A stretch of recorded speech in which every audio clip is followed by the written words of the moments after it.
Back in October of 1839, a young man was sitting alone in his yard.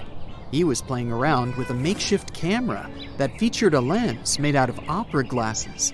His name was Robert Cornelius, and he would become the first person to ever take a selfie. These days, to take a selfie, it takes no more than a blink of an eye. Back then, Robert needed to stand still and look forward for a staggering 15 minutes. This picture, which shows him with his collar upturned and his messy hair, is now featured at the Library of Congress, along with many other of his works. This first ever selfie was a daguerreotype. These types of images are very different from what we know as photographs today. Back then, the process to obtain such an image was the first commercially successful photographic one. It got its name after its inventor, a man named Louis-Jacques Mondet Daguerre. Each daguerreotype is a single image featured on a silvered copper plate. It's really heavy and not at all flexible, but on the other hand, it's sharp and pretty accurate, especially for those days. It also has a delicate surface, which resembles a mirror. Unlike the first selfie, the first photograph of a person came to be completely by accident. It happened back in the 1800s too, when Louis Daguerre was looking to snap an image of the Boulevard du Temple in Paris. But if you look closely, you'll see that somewhere in the city streets, there is a man getting his shoes polished. But why is this image so special though? Well, back in those days, to get a picture of a person, they would have needed to stand still for quite some time, since the exposure of photos lasted for several minutes. Lucky for Louis Daguerre, since the man was getting his shoes polished, he was also standing still for the photo too, without even knowing it.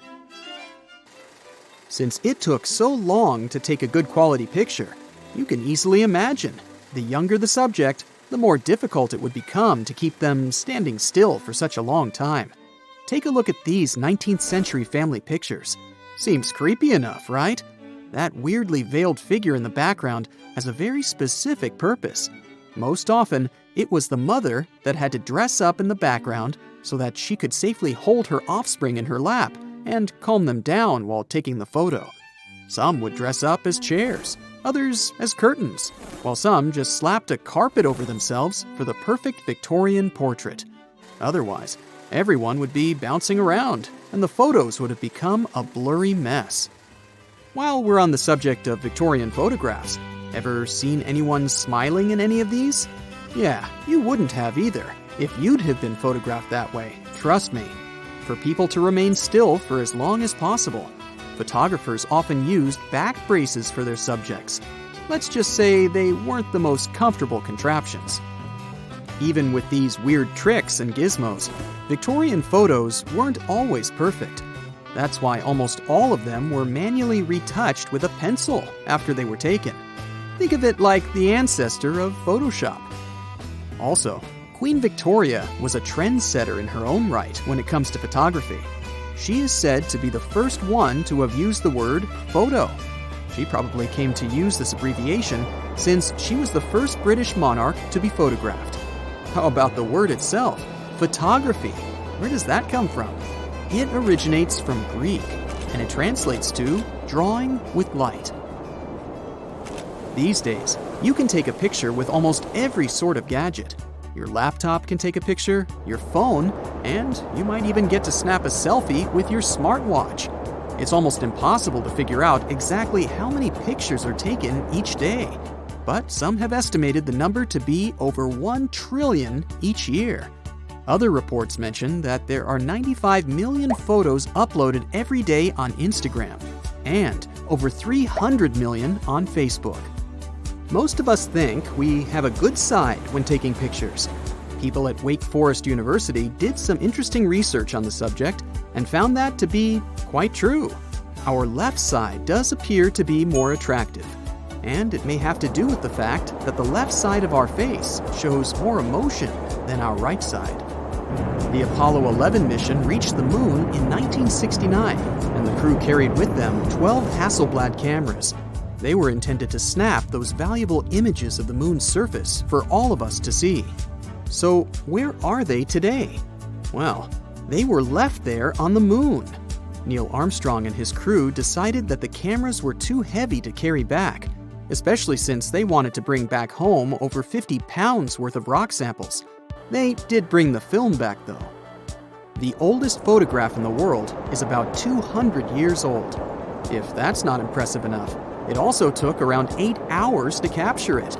It was taken by Joseph Niepce in Saint-Loup-de-Varennes, France, and titled simply, "View from the Window." The image features a castle and other buildings from that area. To complete this project, Niepce had to project an image from the window to hit a sensitized plate. He then used this plate to transfer the details to a piece of paper. Luckily, despite how delicate it is, the image still exists today. You might think the world's most viewed photograph in history to be that of a celebrity or of a famous landmark. You'd be wrong. It's in fact Windows XP's default wallpaper. The image is called Bliss, and it's an unedited photo of a green hill and cloudy blue skies. It's difficult to estimate precisely how many people have seen this image, but somewhere in the range of billions. The world's most expensive photo ever sold was captured by Andreas Gursky back in 1999. It's called Rhine 2 and shows the Western European river Rhine. The minimalist picture shows these waters between the green grass and under the sky. However, it's not unedited. The photographer digitally removed dog walkers and a building before completing his work. It wasn't until 2011 that this photo was sold for $4,338,500 at a New York auction. Another photographer, Peter Lick, claims to have sold an even more expensive image, worth over $7 million. But since his buyer chose to remain anonymous, there's no official record of this purchase ever taking place. Speaking of famous photographers, no list would be complete without mentioning the works of Yusuf Karsh, a Canadian-Armenian photographer. He's known as the greatest portrait photographer of the 20th century. His portfolio includes images of Winston Churchill, Queen Elizabeth II, Grace of Monaco, Albert Einstein, Audrey Hepburn, Pablo Picasso, and so many more. There are many other subtle ways a photograph can help that you don't even know of, like keeping a small photo in your wallet. A test was performed in which 240 wallets were lost on purpose, each containing the contact address of the owners. 88% of those that had a photo of the owner's offspring inside were returned. 53% of those that featured a picture of a pet had the same fate too. Those wallets that didn't have any photos had a really slim chance of being returned. Only 15%. Browsing through pictures of cute tiny kittens? Count me in. I mean, it's still one of the most popular searches on Google. However, this funny concept is much older than you'd think. Turns out that cat photography dates back to the 19th century. It all started in the 1870s when a man named Harry Pointer took a photo of his cat. He moved on to even more pictures with his feline friends, showcasing them either resting, drinking milk, or sleeping in a basket. He continued to specialize in cat photography, and his works are still awesome to look at to this day, with one image even showing a cat trying to ride a bike. That's it for today. So hey, if you pacified your curiosity, then give the video a like and share it with your friends. Or if you want more, just click on these videos and stay on the bright side.